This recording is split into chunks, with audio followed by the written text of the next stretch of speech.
first time I used the M18 Fuel multi-tool, I was blown away. The speed was most apparent when we were cutting really old hardwood. It cut through it like it was a brand new piece of pine.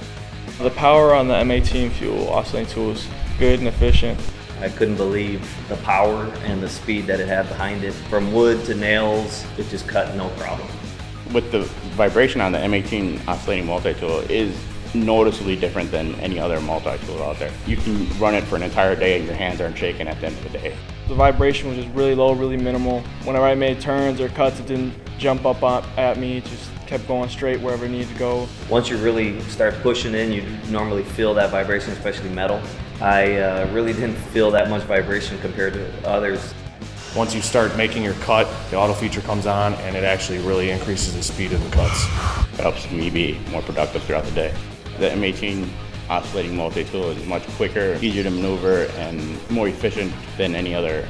For a cordless multi-tool, Milwaukee Fuel is hands down the best in the game.